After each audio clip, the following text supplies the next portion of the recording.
In terms of athletics, what is in the booklet that you have is a list of all the sports offered by both schools.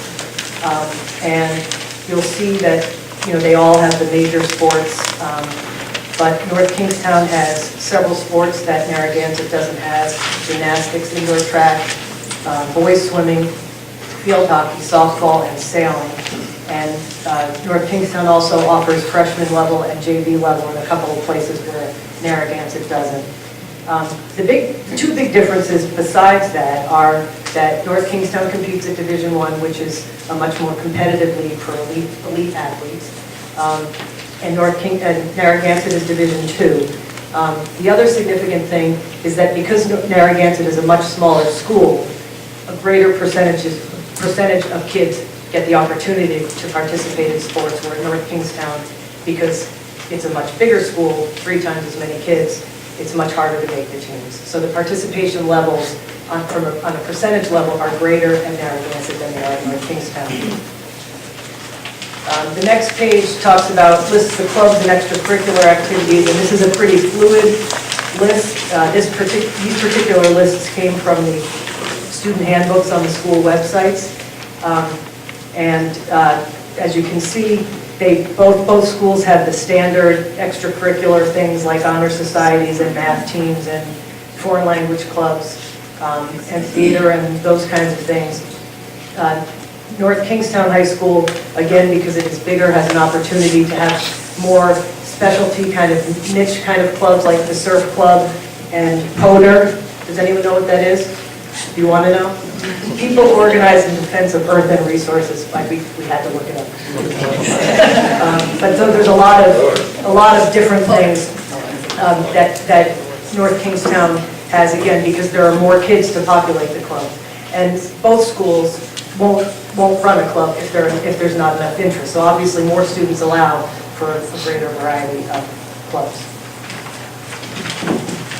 Expense.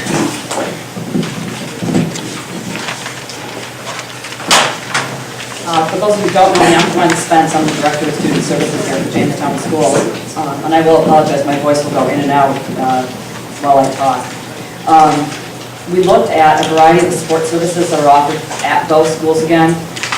Specifically looking just at the special education services. Both schools meet the needs, the unique needs that students in special education bring to the system, and both high schools have programs for a variety of kids with a variety of needs, and they choose to meet those in different ways. There's no one wrong or right way to meet special education needs, and so we observed programs at both high schools that did a nice job of meeting the needs of their kids. And then we also looked at things like the guidance department in this area, interventions for students who are at risk, and through this section we'll also talk about technology in the library and the media. For those of you who don't have a book to follow us along, so that's this whole section talks about this. Again, specific to special education, both high schools offer services. They offer a full range of services, from services that are within the general education classroom and services that are what we would consider more self-contained, so similar-like students who are in classrooms with each other for larger chunks of the day. Both schools have those programs available. North Kingstown is in their 2nd year of a new program that they call the Success Academy. This is available to all students who demonstrate achievement levels that are 2 to 3 years below their peers. So it is both for students who are identified in special education, but it's also available to the general population if the student is identified as having a need within that area. They mainly in this type of programming, they're looking at kids who are 2 to 3 year below grade level in reading and or math. So they're looking at the 2 main core academics.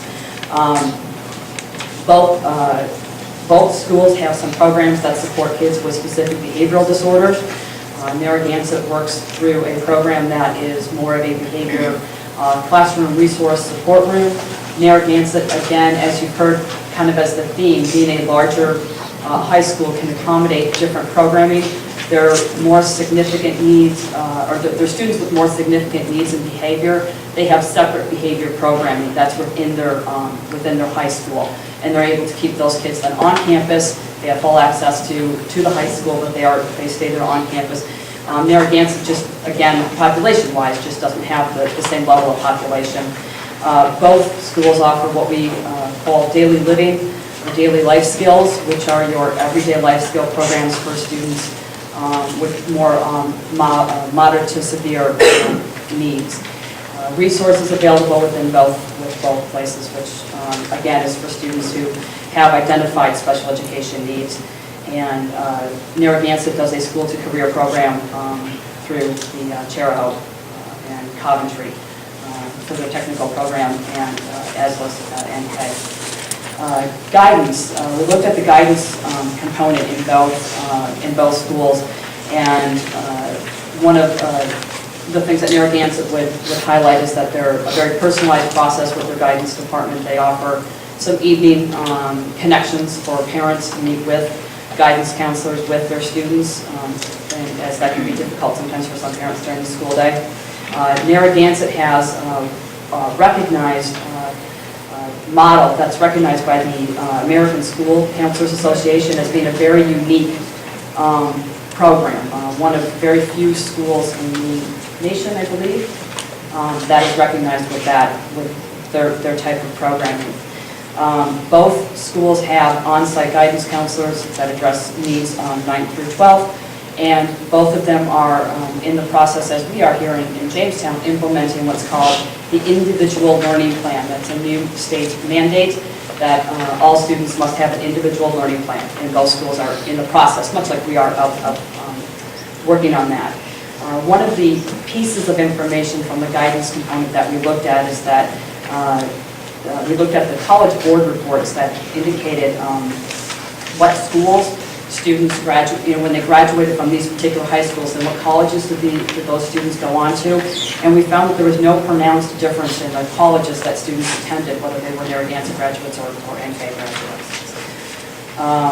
Next was the area of looking at intervention for at-risk students. These are students not identified specifically by the special education process. And again, both schools have programs that are unique to them, that they have designed based on the unique needs that their students present. They both are required to have things that are support for students who struggle in the literacy reading area, which is the personal literacy plans. And then there were additional programs that each building, each district offered to support their kids in different ways, and they did that based on need. Again, both programs seem to work to meet the needs of their kids. So they have a couple that you've already heard about have to do with the different levels of courses offered to students who might need additional math help, for example, or additional reading or literacy support. They have specific courses designed for kids who need that type of support. I'll turn it back over to Sally for information